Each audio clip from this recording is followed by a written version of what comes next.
Our next comedian, go ahead and hit the music for him. Let him come up here.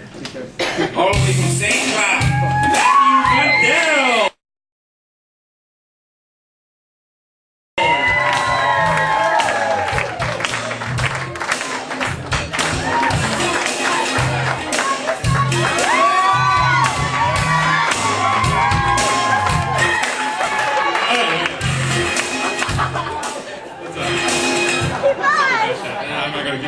You guys like the music up there? Oh yeah! Yeah, okay, so let me tell you the story behind that music. Okay, I go to this like CD collection I have over at home, or over at the center, right, where I work. And I find this CD, and it's deep in the back of the pile, and it's all this random 80s movie music. And everything with a random 80s movie music is there's a beat and one tone. It's like, doo, doo, doo, doo. That's not even a joke. Okay, so as you all know, I personally think that I'm not funny, but they convinced me to do this anyway, because, you know, my sister here is like the funniest person on the planet, so I sit up here and I'm like, oh dear, so now I'm opening for her. So I have a couple things to help me, and one of my favorite things to help me here is my emergency prop. This is my friend, the headless rubber chicken. Now this headless rubber chicken, what I'm going to do is, if any of my jokes bomb, I'll just pull out the headless rubber chicken, and everything will be okay. Okay? Alright. So, okay, when I was younger, when I was like, 12. This was like 6 years ago. When I was 12, I didn't know what acne was, and unfortunately I've been cursed with that for quite a while. But I didn't know what acne was, but being raised in the church, I knew plenty what leprosy and the plague was.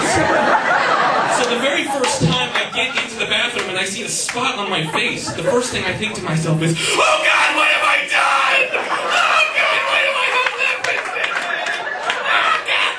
And then it was completely explained to me that this was in fact acne, and it was in fact something that was naturally occurring in our family. So, and you know what's funny about acne is, okay, I had what's known in the high school realm as a pizza face. My face, I'm not ashamed of it. I was covered in pimples. Now, it's not aw. Okay, I got plenty of girlfriends. It's okay. It's okay. It's okay.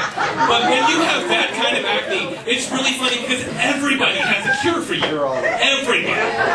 I'll never forget the day I got into Pastor Jim. And Pastor Jim's a guy who used to be here a while ago. Okay, I will never forget the first time I got in my car. I was like 14. I get in this car, we're going to like the party, and he's got that nice Camaro with the T-top. And it's like,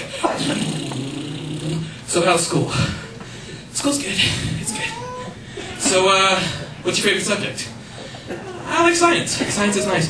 You know, if you use lava soap on your face, it will make it a little red, but it'll cleanse it. Oh, that's nice. I don't look that bad this morning. And then one day, I'm walking down the hallway in church, I'm like,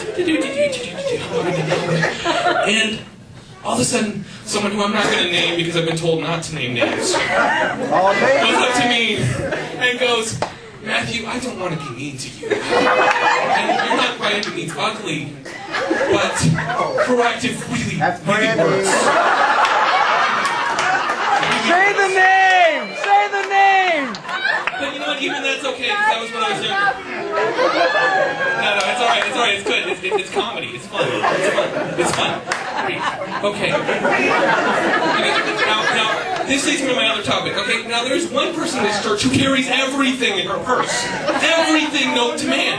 Okay, so I'm walking over there, I'm like, oh gosh, I'm really breaking out today. She's like, oh, here, try some of this. And she pulls out a 12-ounce bottle of some kind of acne medication. And you know what? I didn't think it was so bad the first time, but then Rachel's walking around and she's like, oh man, I got some ashy elbows. And this woman, she pulls out a 12-ounce bottle of hand lotion, and Rachel goes, oh, thank you. And goes to hand it back to her. She's like, no, don't worry about it, I got 3 more. I was like, oh my gosh. That would be my wife! She's got like a medicine cabinet in there, everything you could possibly want. No, the U.S. Treasury, everything's in there.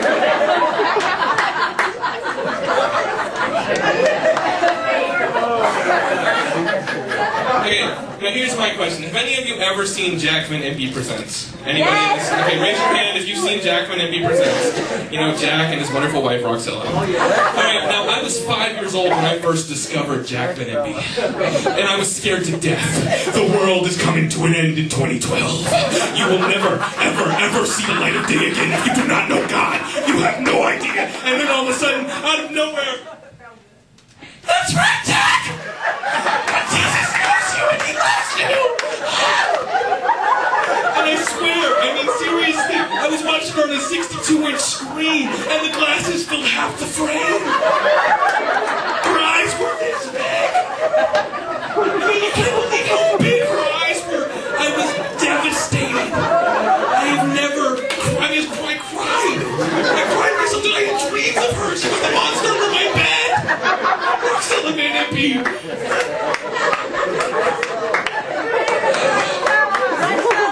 Roxella. Roxella. Oh, thank you. That's very nice of you. You know, I don't interrupt you while you're preaching, Roxella.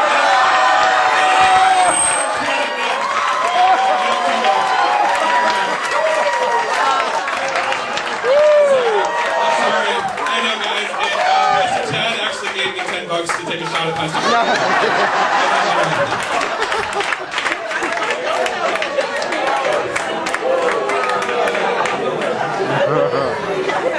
Okay, now a lot of you know that I work in the theater, right? I don't know. Do any of you know about theater people? Any of you? Almost Anna knows about theater people. Does anyone else here, have they ever met a theater person? There are two types of theater person. There are normal theater people like me, who are just a little bit eccentric. You know, I can build a set. I can do a little Shakespeare, to be or not to be. But you know, otherwise it's not. Then there are the crazy theater people. There are people. I had this guy, his name was Dr. Malden. Did anyone ever meet Dr. Malden? No one in this house met Dr. Malden, except Rachel. Okay, well, this is his first opening speech. He walks up to the stage, and he goes like this. The theater is a temple, and ye, being its servants, must keep it clean. Now, this was just a theater etiquette speech. This guy was just like, okay, you clap now, and you wait till the performance is over, you don't leave. No, he was like, the theater is alive! It is alive! The people, I mean, I was literally scared. I thought his face turned into like some evil eating plant. I mean, like he went beet red, and it was, oh, gosh. You know, I mean, I work in a theater, and I love the theater, but the people there are just crazy. Like, there's this girl I used to work with. Her name was Trish. I don't know if well, you obviously never met Trish. She wouldn't be found anywhere around here. But she's gone to New York. But she's one of those people. You know, there are people out there. They live to be weird. You know what I mean? Yeah. Like when you first meet them, the first thing they say is, "Hi, I'm Trish. I'm weird." You know, it's crazy.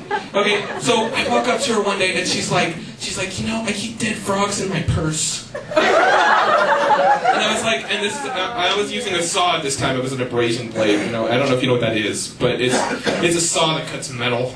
And so I'm like, yes, Trish, I know everybody knows you're weird. It's okay. And she went, no, it's like that with my saw, and it was the most dawning moment of my life. I've never had a better moment than that. And as I'm bombing, here's my rubber chicken. Thank you, ladies and gentlemen. Have a great night.